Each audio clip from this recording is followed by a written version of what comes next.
The ground shook under Commander Lee Minho's boots as another explosion lit up the dark sky of Kepler 442b.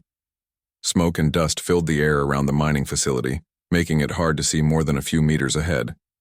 His squad moved through, the wreckage like shadows, their weapons ready for any sign of the enemy. "Contact ahead," whispered Sergeant Park Ji-won through the comm. 2 Vithani soldiers, moving toward the main building. Minho raised his hand, and his team stopped. Through his helmet's display he could see the heat signatures of the alien enemies. The Vithani were tall, insect-like creatures with hard shells and sharp claws. For 3 years, they had been at war with humanity, destroying entire colonies, without mercy. "Take them down quietly," Minho ordered. The fight was over in seconds. The Vithani never saw them coming. Corporal Kim Dae-ho checked the bodies while the rest of the squad secured the area. "All clear, Commander," Dae-ho reported. "No other hostiles in the immediate area." Minho nodded and looked around the destroyed facility. The mining operation had been important to both sides. The crystals here could power starships for months. Now it lay in ruins, another battlefield in a war that seemed to have no end. "Sir, we should check the civilian shelters," said Private Cho Yoonji. "Intel said there might be human workers trapped inside." They moved toward the shelter complex, a series of underground bunkers designed to protect miners during attacks. Most of the entrances had collapsed, but they found one that was still partially open. Minho squeezed through the gap first, his flashlight cutting through the darkness. The shelter was a mess of broken concrete and twisted metal. Bodies lay scattered around, both human and Vithani. It looked like the fighting had been fierce here. "Found 3 human survivors," called out Ji-won from another section. "They're hurt but alive." "Get them to the extraction point," Minho ordered. "I'll finish checking this area." He moved deeper into the shelter, stepping carefully over the debris. His light swept across empty rooms and collapsed walls. This place had been someone's home for months, maybe years. Now it was just another grave. A sound stopped him. It was quiet, almost like a whisper. He turned his light toward the noise and saw movement behind a fallen beam. Minho raised his weapon and moved closer. Behind the beam, wedged in a small space, was a Vithani child. He had never seen one before. It was much smaller than the adult soldiers, maybe half the size. Its shell was softer, more gray than the dark green of the adults. One of its arms was clearly broken, and purple blood stained the ground around it. The child looked up at him with large, dark eyes. It made no sound, but its whole body shook with fear. Minho's training kicked in. Standard protocol was clear. All Vithani were enemies. No exceptions. No prisoners. His finger moved to the trigger, but something made him stop. The child wasn't trying to attack. It wasn't even trying to run. It just watched him with those dark eyes, waiting for death. "Commander, what's your status?" Ji-won's voice crackled through the comm. Minho didn't answer right away. He kept staring at the small creature. It couldn't be more than a few years old if Vithani aged like humans did. Young enough to be innocent. Young enough to have never chosen to be his enemy. "Commander?" Ji-won called again. "I'm fine," Minho finally replied, still searching. He lowered his weapon and took a step closer. The child pressed itself further back against the wall, but there was nowhere to go. Minho knelt down slowly, keeping his movements gentle. "Hey," he said softly, even though he knew it couldn't understand him. "I'm not going to hurt you." The child made a sound, something between a chirp and a whistle. Its breathing was quick and shallow. Minho could see that the broken arm was bleeding badly. Without medical attention, the child would die soon anyway. He looked around the shelter. Medical supplies were scattered across the floor from when the ceiling had collapsed. Minho gathered what he could find and moved back to the child. "This might hurt," he said, opening a medical kit. "But I'm trying to help." The child flinched when he touched its arm, but it didn't try to bite or scratch him. Minho worked carefully, cleaning the wound and wrapping it with bandages. His hand shook slightly as he worked. 3 years of war had taught him to see the Vithani as monsters. Now he was trying to save one. "There," he said when he finished. "That should help with the bleeding." The child looked at the bandage, then back at Minho. For a moment something passed between them. Understanding, maybe, or just two living beings recognizing each other in the darkness. Minho opened his water bottle and offered it to the child. At first it didn't move. Then slowly it reached out with its good arm and took a small sip. "Commander, we need to move." Jiwan's voice was urgent now. "Enemy reinforcements are coming, ETA 5 minutes. "On my way," Minho replied. He looked at the child one more time. It was still watching him, but the fear in its eyes had changed to something else. Curiosity, maybe, or hope. "I have to go," he told it. "I wish I could do more." The child made another soft sound as he stood up. Minho wanted to take it with him, but he knew his squad would never accept that. The war had made them all hard. They had lost too many friends to Vithani attacks. As he turned to leave, the child reached out with its good arm toward him. Not to attack, but as if it wanted him to stay. The gesture was so human, so familiar, that it hit him like a punch to the chest. "I'm sorry," he said, and meant it. He hurried back through the shelter to where his squad was waiting. They moved out quickly, heading for the extraction point as enemy ships appeared on the horizon. "Everything okay, sir?" Deho asked as they ran. "You look like you saw a ghost." "Something like that," Minho replied. They reached the transport just as the first enemy fighters screamed overhead. As the ship lifted off, Minho looked back at the shelter one last time. He wondered if the child was still alive. He wondered if he had made the right choice. He didn't know that in a few hours rescue teams would find the shelter. They would find the child, still alive, still wearing the human bandage on its arm. And when it died 3 days later in a Vithani medical facility, its final thoughts would be shared with every member of its hive. The war was about to change forever. 3 weeks after the mission on Kepler 442b, Commander Lee Minho sat in a military tribunal room on Earth. The walls were white and cold, and the faces of the officers across from him were just as unfriendly. His helmet camera footage played. On the screen for the 5th time that day, Admiral Choi Sunwoo leaned forward in his chair. "Commander Lee, you had a clear shot at an enemy target. Instead, you chose to give it medical aid. Explain your actions." Minho kept his voice steady. "The target was a wounded child, sir. It posed no threat." "No threat?" Admiral Choi's voice rose. "The Vithani have killed millions of our people. They don't take prisoners. They don't show mercy. And you want to play doctor with their young?" The other officers nodded in agreement. General Kang Hyunwoo shuffled through his papers. "This footage has been seen by half the galaxy, Commander. Some people are calling you a hero. Others say you're a traitor. Both reactions are dangerous for military discipline." Before Minho could respond, a knock came at the door. A young lieutenant entered and whispered something to Admiral Choi. The Admiral's expression changed from anger to confusion. "Send her in," he said. Dr. Yoon Sora entered the room carrying a datapad and looking nervous. She was a civilian scientist who studied alien behavior. Minho had never seen her before, but she looked at him with something like excitement. "Admiral, I need to speak with Commander Lee immediately," she said. "What he did on Kepler 442b has changed everything." Admiral Choi frowned. "Dr. Yoon, this is a military tribunal. Unless you have official business here." "I do." She held up her datapad. "I've been monitoring Vithani communications for the past month. Since the incident with Commander Lee, their entire communication pattern has shifted. They're not just talking differently. They're thinking differently." The room fell silent. Dr. Yoon moved to the display screen and connected her device. Lines of alien text and audio recordings filled the screen. "This is what normal Vithani military communications look like," she explained. "Short, direct, focused, only on objectives. No unnecessary words, no emotions." She switched to another set of recordings. "This is from the past 3 weeks. Listen to the difference." The alien voices played through the speakers. Even though none of them understood the language, they could hear something new in the tone. Hesitation, uncertainty, questions where there used to be only orders. "What are they saying?" General Kang asked. Dr. Yoon looked directly at Minho. there, asking why a human soldier showed kindness to their young. The child you helped was named Zira.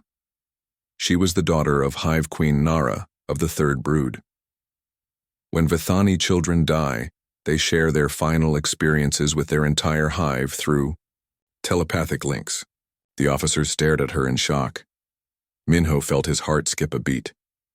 You mean, he started, millions of Vithani experienced your act of compassion through that child's eyes, Dr. Yoon continued. They felt her fear, her pain, and then her confusion when you helped her instead of harming her. For the first time in their species' history, they're questioning their understanding of humans. Admiral Choi stood up slowly.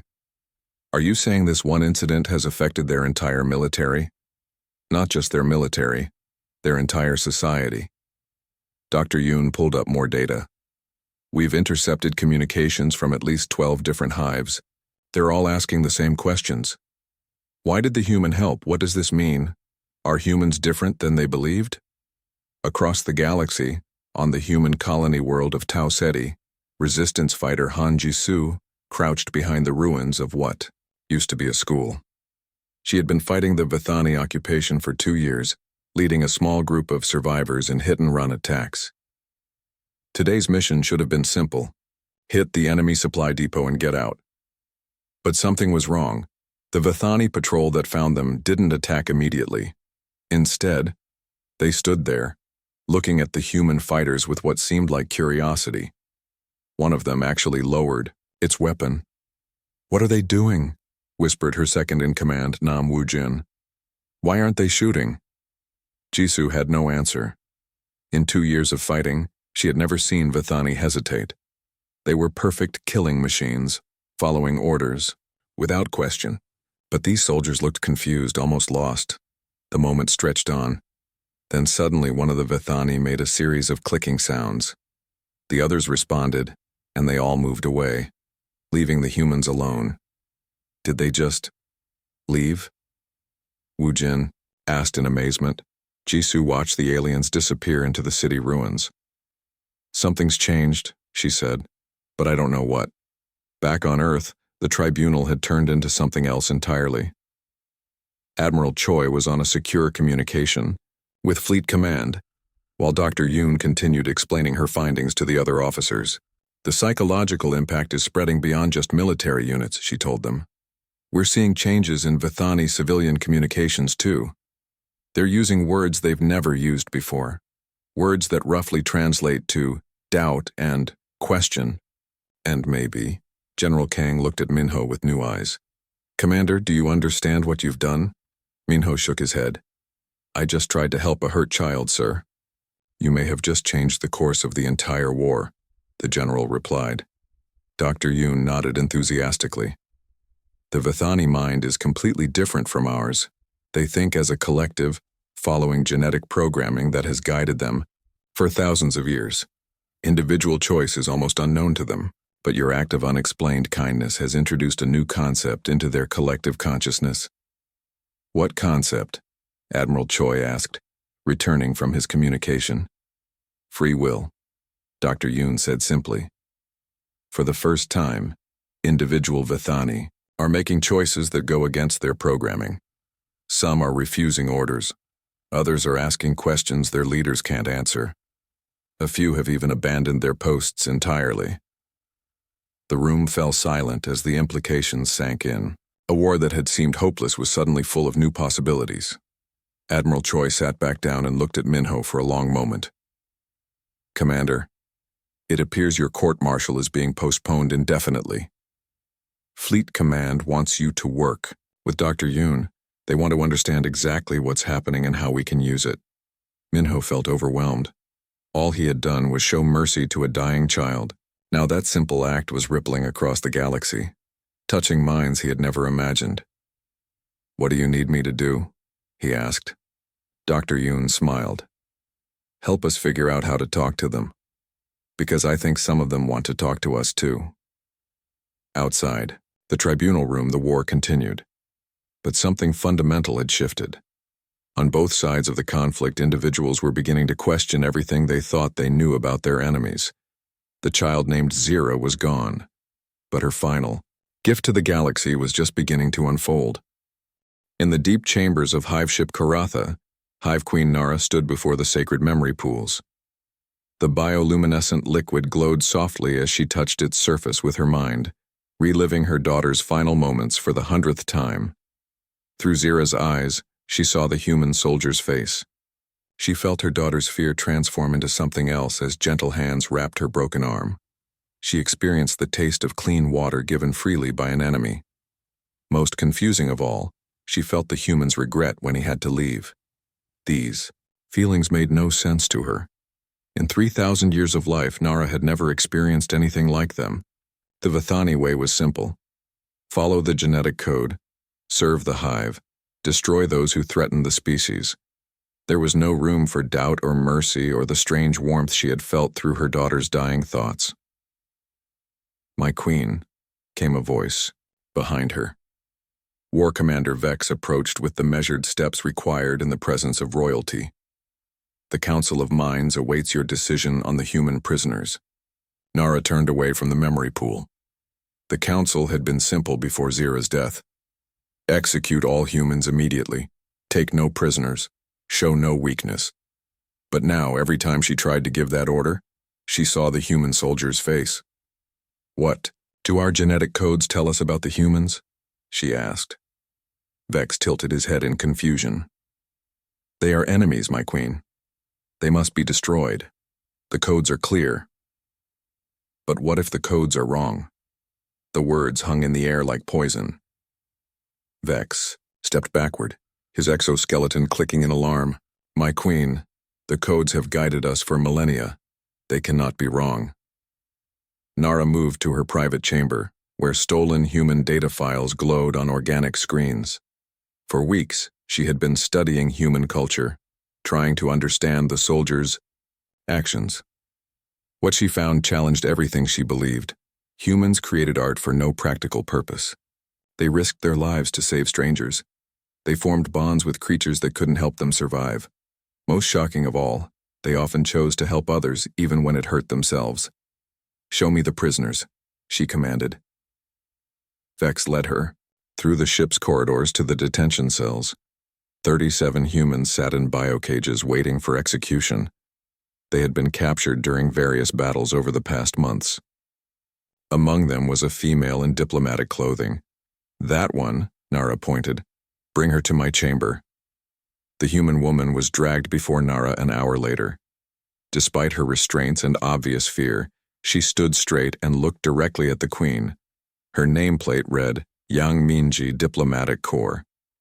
"You are the one who tried to negotiate peace before," Nara said in broken human language she had learned from the data files. Yang Minji's eyes widened in surprise. "You speak our language?" "I learn. Your soldier, the one who helped my daughter. Why did he do this?" The human diplomat looked confused. "Your daughter?" Nara activated a holographic display showing the footage from Minho's helmet camera. Yang Minji watched in silence as the scene played out. "That's Commander Lee," she said, softly. "I've heard about this incident. Some of our people consider him a hero." "Hero?" Nara repeated the unfamiliar word. "Someone who does what's right, even when it's difficult or dangerous," Yang Minji explained. "He showed mercy to a child who couldn't. Fight back, it's what we call compassion." "Compassion?" Nara tested the word in her mouth. Through the hive link, she could feel her soldiers' confusion as they heard her speak it. "This is why he helped? It's what humans do," Yang Minji said. "We help those who need help, even our enemies sometimes." Nara returned to her memory pool. That night, but instead of reliving Zira's death, she reached out through the hive mind to observe her own soldiers. What she found disturbed her greatly. Many of them were asking questions they had never asked before. Why were they fighting? What made humans so evil? If one human could show kindness, might others do the same? Some had even begun to disobey orders. A patrol on the human colony of New Titan had found wounded human civilians, but left them alive instead of killing them. Another group had let a human supply ship escape when they could have easily destroyed it. The infection of doubt was spreading, through her hive like a virus. "My queen!" War Commander Vex entered her chamber with obvious distress.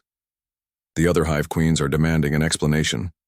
Queen Kess of the Iron Brood and Queen Tan of the War Eternal say you have been compromised by human mind weapons." Nara looked at her oldest advisor. "What if they are right? What if my mind has been changed?" "Then you must resist," Vex said firmly. "The codes demand it." "The codes also demanded that I kill my own daughter if she was weak," Nara replied. "Yet I loved her." "Is love also a human mind weapon?" Vex had no answer for that. The next morning, Nara made a decision that would have been impossible just weeks before. She called Yang Minji to her chamber again. "I want to understand more about compassion," she said. "You will teach me."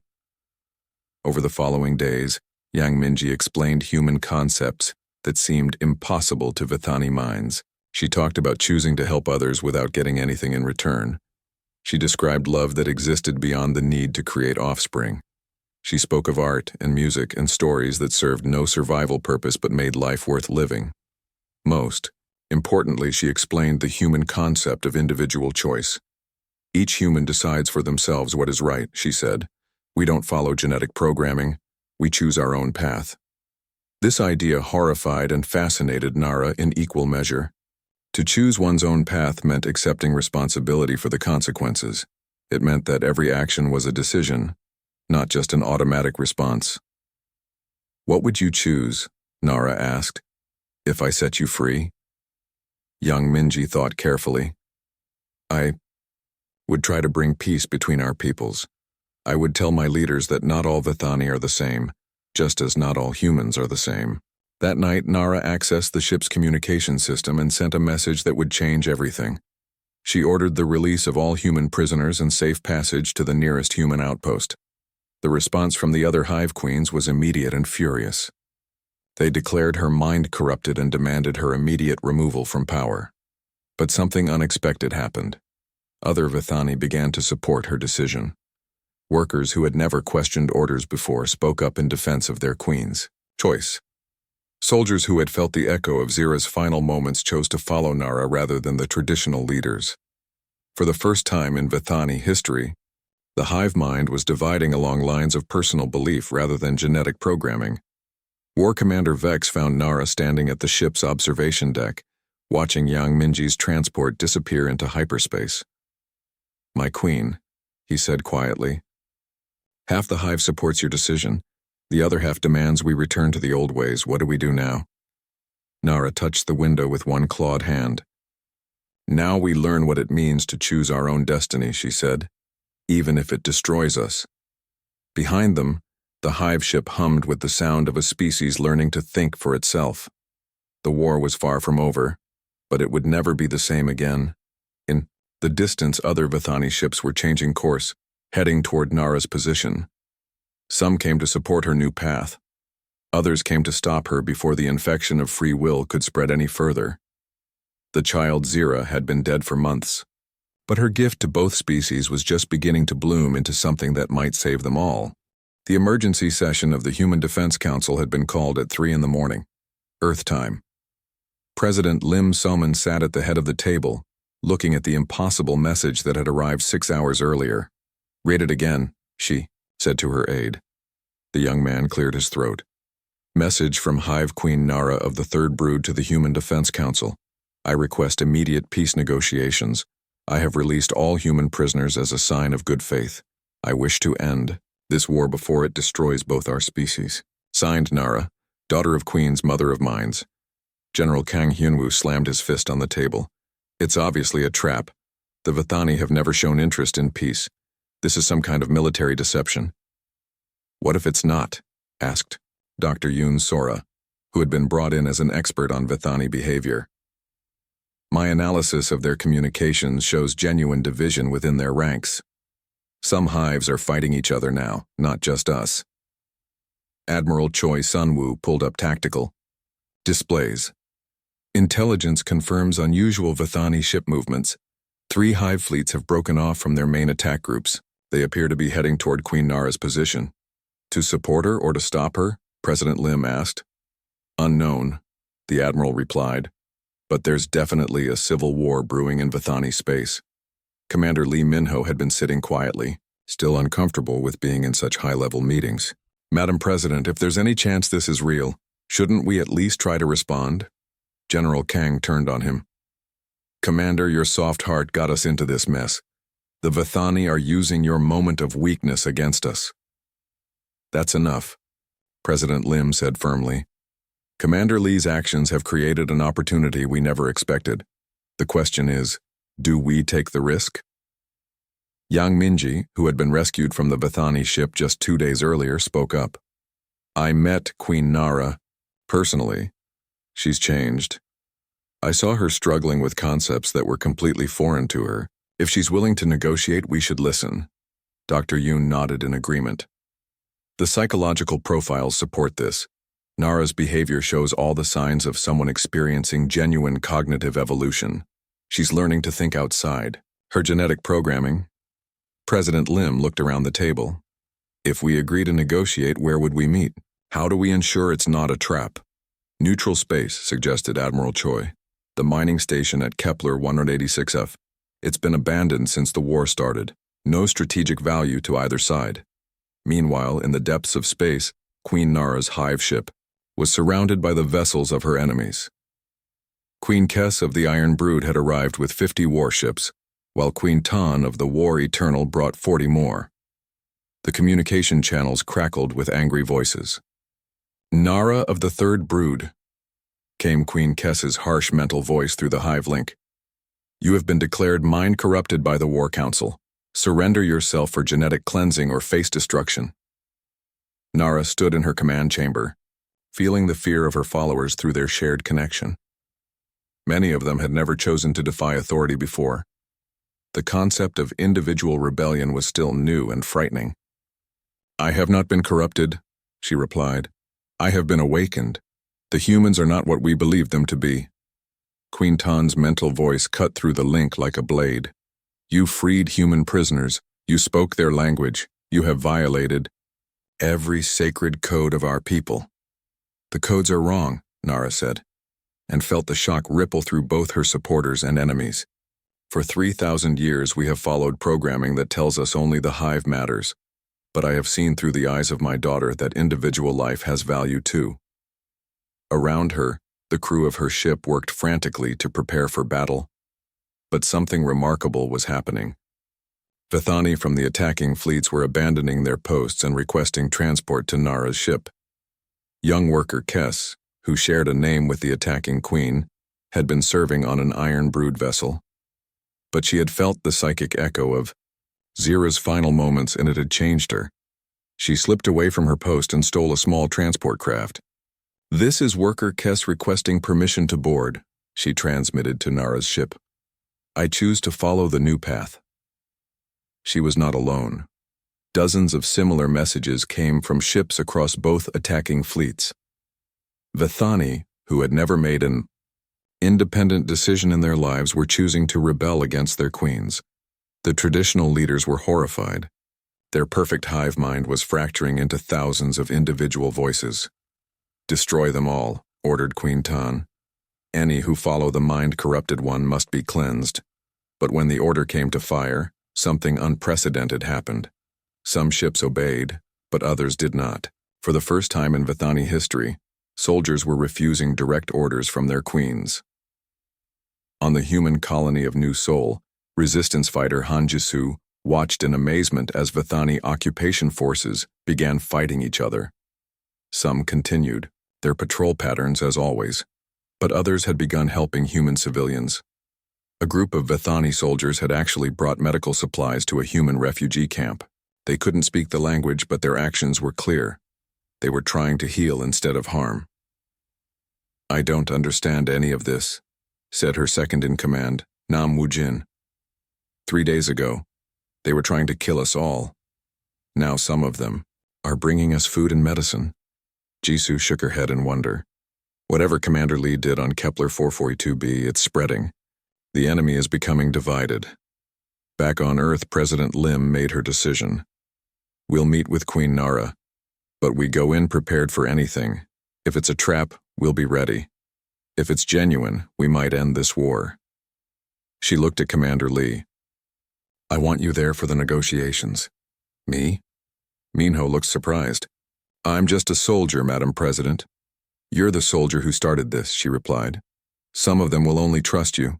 Dr. Yoon will brief you on Vithani psychology, and Ambassador Yang will handle the formal negotiations.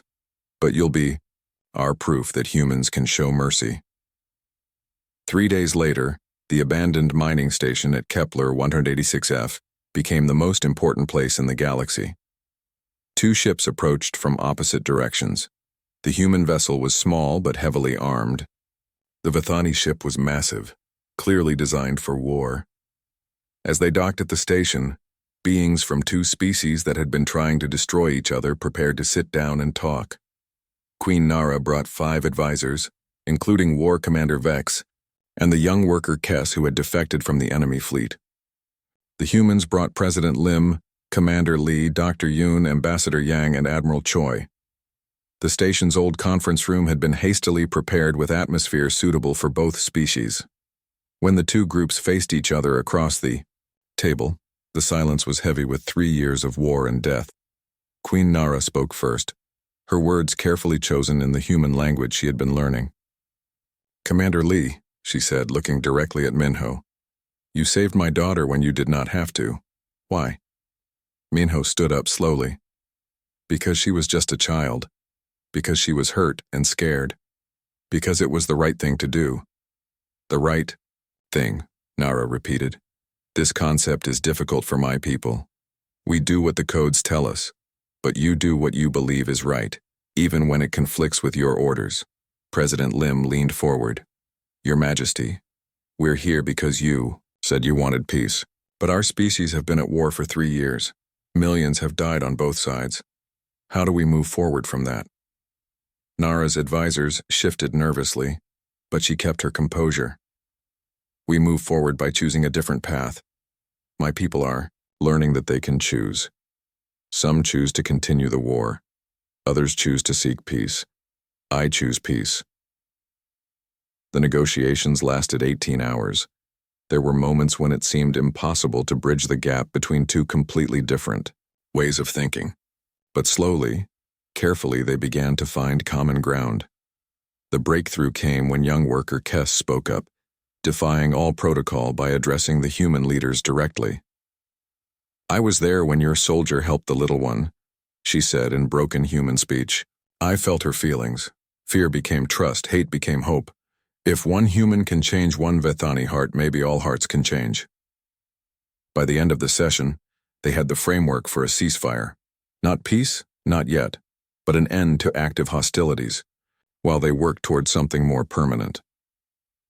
As the delegations prepared to leave, Queen Nara approached Commander Lee one final time. You gave water to my dying daughter, she said.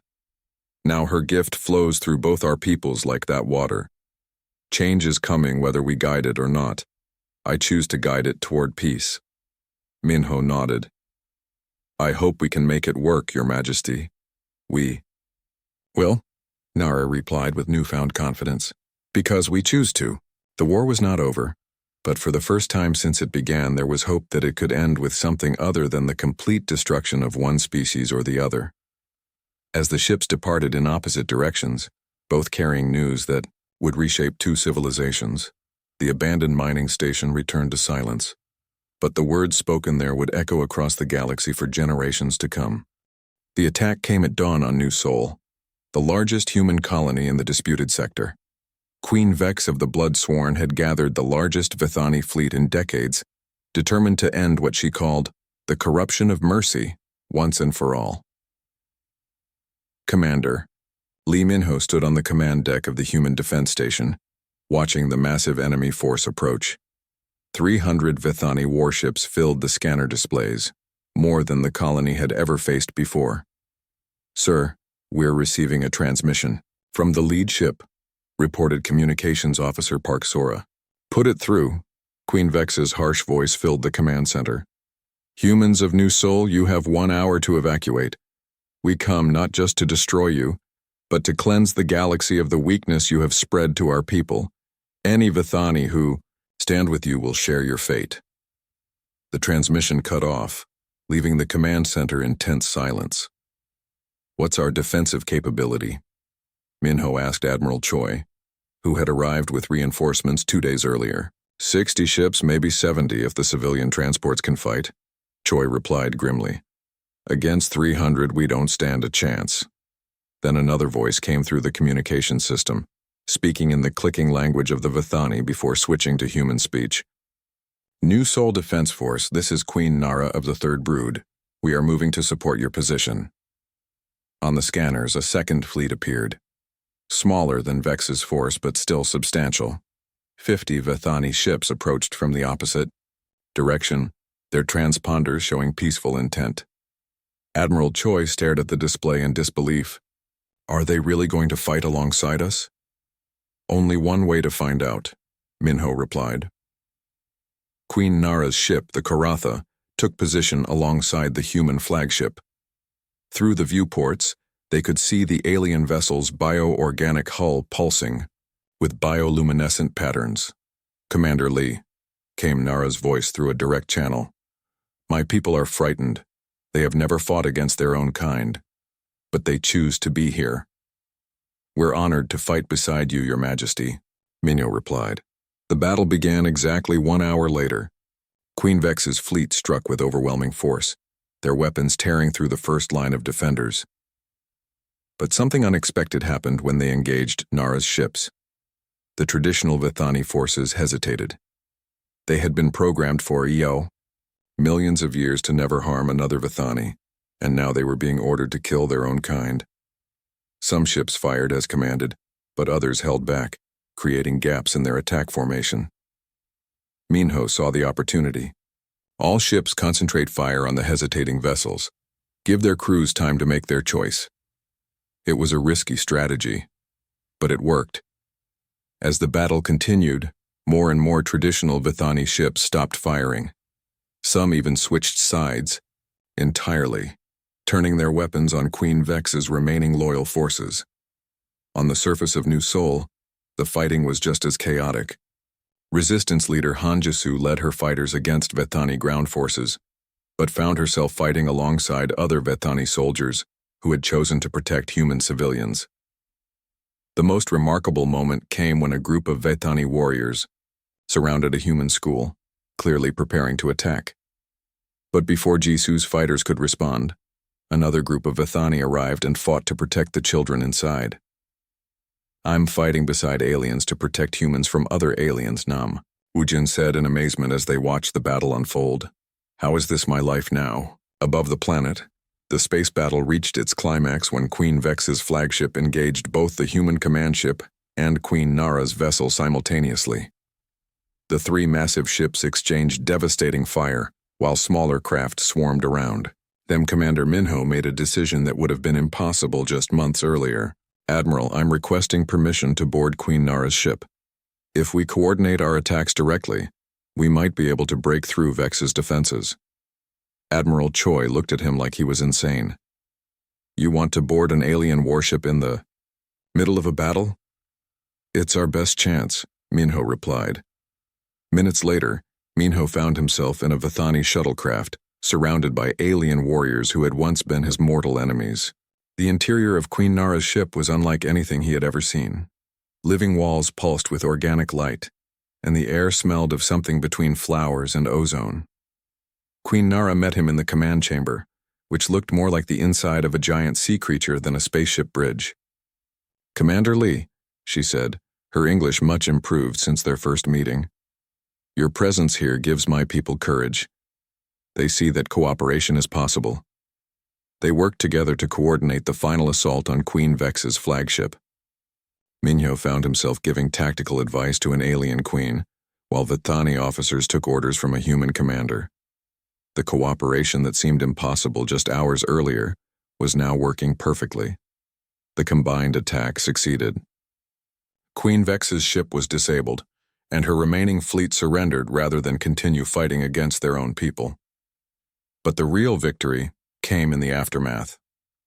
As rescue ships moved through the debris field, Human and Vithani crews worked side by side to save survivors from both species. Medical teams shared supplies and knowledge, treating injuries without regard for whether the patient was human or alien. On the surface of New Sol, something even more remarkable was happening. Vithani soldiers who had fought to protect human civilians were being welcomed into refugee camps. Children who had been taught to fear the aliens were now offering them food and water. Dr. Yoon Sora, who had arrived with the human reinforcements, documented everything with scientific fascination. "This is unprecedented," she told Minho as they watched a Vithani medic working alongside human doctors. Two species that were trying to exterminate each other 6 months ago are now saving each other's lives. The formal end of the war came 3 months later with the signing of the Kepler Accords on the same mining station where the first peace talks had occurred. But by then, the real peace had already begun in refugee camps and medical stations and shared battlefields across the galaxy. Ambassador Minho, as he was now known, stood beside Queen Nara as they watched the treaty being signed. The title still felt strange to him. He had never wanted to be a diplomat, but the role had chosen him. "Do you ever regret it?" Nara asked him quietly. "That moment in the shelter when you chose to help my daughter?" Minho thought about all the pain and change that had followed that decision. The war wasn't completely over. There were still traditional Vithani forces that refused to accept peace, and human extremist groups that wanted to continue fighting. But the majority of both species had chosen a different path. "No," he said finally. "I don't regret it." "Good," Nara replied, "because the real work is just beginning." She was right. Ending a war was easier than building a lasting peace. There were colonies to rebuild, refugees to relocate, and the challenge of creating a society where two completely different species could coexist. But they had something that had never existed before: hope. The final scene of this chapter in Galactic history took place on a small agricultural world called Haven. It had been jointly settled by humans and Vithani, working together to grow food for both species. Minho walked through the fields, marveling at how plants that had evolved on Earth grew alongside crops from the Vithani homeworld. In the distance, he could see human and Vithani children playing together, their laughter carrying across the alien landscape. A small Vithani child approached him, holding a flower that glowed with soft blue light. She offered it to him with the same gesture he had seen from Zira in that ruined shelter so long ago. But this time, instead of fear and pain, he saw trust and friendship in the child's dark eyes. "Thank you," he said softly, accepting the flower. The child made a happy, chirping sound and ran back to join her friends, both human and Vithani, who were building something together in the dirt. Minho couldn't tell what it was supposed to be, but they were working on it with the serious concentration that only children could bring to their projects. He looked down at the glowing flower in his hands. Such a small thing, but it represented everything they had built together. Beauty created not for survival or advantage, but simply because it brought joy. "Ambassador Minho," came a voice behind him. He turned to see Queen Nara approaching with several human officials and Vithani advisors. She had changed over the months, becoming more comfortable with human customs while maintaining her alien dignity. "The new colony ships are ready to launch," she informed him. 5 more worlds will be jointly settled this year. The integration program is exceeding all expectations." Minho smiled. "Any word from the outer systems?" 3 more traditional hives have requested peace negotiations," replied Dr. Yoon, who had become the chief liaison for interspecies relations. "And the human colonial government on Kepler 452b reports that Vithani refugees are arriving daily, seeking to join mixed communities." It wasn't perfect. There were still conflicts, misunderstandings, and groups on both sides who preferred the old ways of hatred and war. But every day brought new progress, new cooperation, new friendships between species that had once been enemies. "There's something else," Nara said, her tone becoming more formal. "The Joint Council has approved the, memorial project?" Minho nodded. They had been planning it for months. a monument to remember not just the war's victims but the moment that changed everything. It would be built on Kepler 442b, in the ruins of the shelter where a small act of compassion had begun the transformation of two civilizations. "What will the inscription say?" he asked. Nara's voice was gentle when she replied, "In memory of Zira, daughter of two worlds, whose final gift taught us that even enemies can choose to become family." The sun was setting over Haven, painting the alien sky in shades of purple and gold. In the distance, the lights of the joint colony were beginning to glow. Human technology and Vithani bioluminescence created a beautiful hybrid illumination that belonged fully to neither species and perfectly to both. As they walked back toward the settlement, Minho saw something that would have been impossible just a year earlier. A human woman sat beside a Vithani male, both of them watching their children play together. They couldn't speak each other's languages fluently yet, but they had found ways to communicate through gestures, shared experiences, and the universal language of parents protecting their young. "Do you think she would be proud?" Minho asked quietly. "Zira, I mean, if she could see what came from her death." Nara was quiet for a long moment. "In our culture, we believe the dead live on through the changes they create in the world. If that is true, then my daughter is more alive now than ever before. She lives in every choice to show mercy instead of cruelty, in every friendship between our peoples, in every child who grows up seeing the other species as neighbors instead of enemies." They reached the edge of the settlement as the first stars appeared in the darkening sky. Somewhere up there, other colonies were thriving, other communities were growing, other children were learning that the galaxy was big enough for everyone. Minho looked at the glowing flower still in his hand. Such a small thing to represent such enormous change. But then, the whole transformation had begun with something equally small. One moment of choosing compassion over duty. One decision to see a child instead of an enemy. One man's tears for someone he was supposed to hate. He thought about that scared, wounded child in the shelter, and how her death had become the seed of something beautiful. The war was over, but the real victory wasn't military. It was the simple fact that two species had learned to choose love over fear. The galaxy was a different place now, not perfect but better, not without conflict but rich with the possibility of peace. And it had all started with one soldier who cried for an enemy child and changed the course of history with his tears. As the stars grew brighter in the alien sky, Ambassador Lee Minho walked home to a world where former enemies had become family, where ancient hatreds had been transformed into new hopes, and where children of two species played together under foreign constellations, dreaming of a future their parents could never have imagined. The war was over. The real work of peace had just begun. And somewhere in the memory of every Vithani who had felt Zira's final moments, the echo of one human's compassion continued to ripple outward, touching new hearts and changing new minds with each passing day.